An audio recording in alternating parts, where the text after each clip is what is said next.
your name came up in a very, very popular interview that happened recently. Durk did an interview with Academics, and Academics was asking him about certain things that may have transpired, or basically Durk was saying that there was a big show in Chicago that Kanye did. He wanted Durk to come out. You were going to be there too. Durk realized and was like, no, it ain't happening. Making it sound like he was all right with being on the same project as you, but the idea of him being in the same place as you was out of line. Am I getting this right? Yeah, but it was this the thing. It was like that on both parties. Okay. It was like that on my end too. But so when you got the invite, you were automatically thinking like, I don't know. Nah, I wasn't. Nah, he ain't necessarily say like he dudes finna be there, but when I got there, I got to listen, looking at the album and just looking at all the names that's on it, and I did see his name, and it's just like, you know what I'm saying? I'm here, shit. I'm working. Ain't nothing gonna stop my opportunities, bro. We bump shoulders. It is what it is. I wasn't like, I'm working. At the end of the day, I'm writing music, and I'm just working. Right. But so you wouldn't have been worried about running into him? Because he to him, that was like reason enough to not go, based on what he said. I wasn't worried. Nah, hell no. Even if I did, like I say, shit. But you can't, going into that kind of environment, you can't necessarily go into the environment the way that you would want to, right? You can't have 10 homies with you, and you can't have this and that with you, right? Yeah. You could? Yeah. Oh, okay. I'm picturing it kind of being like a more closed Honestly, thing. when I got around Kanye, I knew more people than anything. Like, there was a lot of people I knew from Chicago and shit. Ye is well connected. Like, with Chicago, people just be thinking Ye just don't reach back. Ye really reach back to a lot of people from the rack, like for real. And it's people that I know with Ye, like that know my parents and shit. Really? You know what I'm saying? That grew up with them back then. You know what I'm saying? Everybody connected. So I knew a lot of people. Like, well, it was love, bro. I wasn't thinking about that shit. Honestly, that was the last thing on my mind. I'm writing music for the biggest artists in the game. Like, I'm in here. You know what I'm saying? Writing. I'm on the album. I'm not thinking about that shit. Right. It's the last thing on my mind. No, definitely. That's good.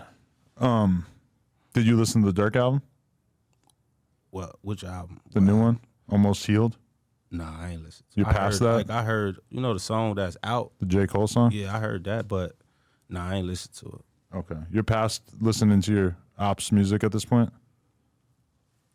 No, I listen to whatever. Like, if it come to me, I'll listen to some. If it's good music, I don't give a fuck what it is, man. But like, I ain't got no ops. Okay. I ain't got no ops, man. Really? No. But you have people that, if you were to see them, it would be a whole thing. No. Who? Well, the Durk thing right there that we were just discussing seems like an example, right? It's more so, man. Like I say, bro, you gonna trip forward looking backwards. Trip forward looking backwards. It is hard to walk looking backwards, I guess. Yeah. I see that happen to my kid. She'll be running along and she'll just start looking at something else, and then all of a sudden she eats shit because she's not focused on where she's going. It's a pretty good example of what you're talking about, right? Yeah, but I don't be, bro, like on some real shit, like, it's like people be like bringing up that shit like with us and dude and them, like it's like people just can't get over it, like the beef, why, like I don't understand it. It's like a lot of people just cannot get past that shit, like just talking about it, like I don't know, bro, that shit like, oh bro, I be with my son, bro. I be walking my son down the street with his bike and shit like that. You know what I'm saying? Making sure he have a good life. I don't be thinking about that shit. So when it get brought up, it's like. Well, you've been removed from it for a few years now, right? You've been out of Chicago for a few years, Yeah, so it's especially like, this must seem kind of bizarre to you, right? Yeah, it's just more so I'm just, you know, it's like a cloud that's over you that just people just won't stop bringing around and bringing. It's like, all right, motherfuckers is growing. That's all it's about, growth and development, man. When's the last time you Growing. put a diss song out? It ain't been that long. Probably, I don't know, bro. I was listening to Posse Cuts with you and these guys that are on your label or whatever, and they fucking are still talking about all kinds of people, right? Who? I forget exactly, but I know I heard a bunch of that shit when I was listening On the to songs? Yeah. Yeah, you know, motherfucker gonna talk they shit. You know how that shit go. But how are you going to judge an interviewer when we ask about it? I ain't judging you. It's just more. But you're like, so- oh, how could they be so fascinated by it? But at the same time, I mean, this is when you go in to make content, it quite often comes up, right? It's more so. This the thing. Like, it's not just that one side that just do it. You know what I'm saying? Right. But at the end of the day, some people don't sit around and think about that shit all day. Mm. You know what I'm saying? It's like, that shit ain't about nothing, man. I can't wait to ask King Yella about the line. He made a channel trying to get some veneers. Yeah. I mean, I'm not gonna lie, that was a pretty funny diss. I don't know if that's like actually how that happened, but kind of got a chuckle out of me even before I realized it was about him. You're never gonna make a YouTube channel? I should. A YouTube channel? I got a Yeah. YouTube channel, like as far as for music. and But are shit, you ever but gonna post up and plop the camera down and make a video talking about like this, like a podcast? yeah. I don't know. Maybe. I've been thinking about doing one with my son. Me and my son make a podcast together.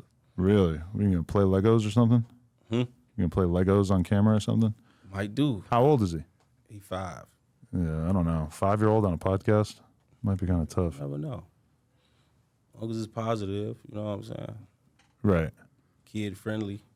You play your music around him and stuff? Some of it. Some of it, like, that's too explicit and too. I don't play that. He can't listen to that. Okay. Nah, he ain't. He can't even watch no TV shows that just too. You know what I'm saying? So your girl's on it like that? We are on it. You're on it as well. We're on it. My girl is definitely the stricter of us. Yeah. When I play the drill music and whatnot, she will definitely be the one to turn it off. Yeah, because it's like they pick up, kids are sponges, bro. They soak up every fucking thing, and then they talk a lot. So he go to school a lot, so I don't need my son at school talking about this type of shit or just speaking on that. He shouldn't even be, that's nothing he should even be talking about. You know what I'm saying? But I try to keep him off of that shit. I don't even let him watch YouTube. Like, he watch YouTube probably like weekends, you know what I'm saying? Like certain shows, you know what I'm saying? But nah, YouTube, it be too much going on. I got to make like a kid burner YouTube account to keep logged in on my TV because at some point my kid is going to realize that my face and also her mother's face are in the thumbnails of a lot of videos on the channel. As soon as she can read, it's over. I got to find all kinds of ways to make sure that she can't read the titles of the random videos about us on YouTube. It gets crazy. That's what I'm saying. It's like when you got a kid involved, bro, it get different. It's like you kind of got to make that decision. Like, is this something I want to do, or is this something I don't know? It's like nobody could tell you how to feel or what to do. You know what I'm saying? But it's a deep ass situation to think about. Like, I had to do that with my son. You know what I'm saying? Like, with moving out of Chicago and just trying to do something different, you know what I'm saying? Be a better father figure for him. All right, so you see it. We just hit 500K. You know what that means? That means you gotta subscribe and get us to 600K because we are dangerously close to 666K. Let's go.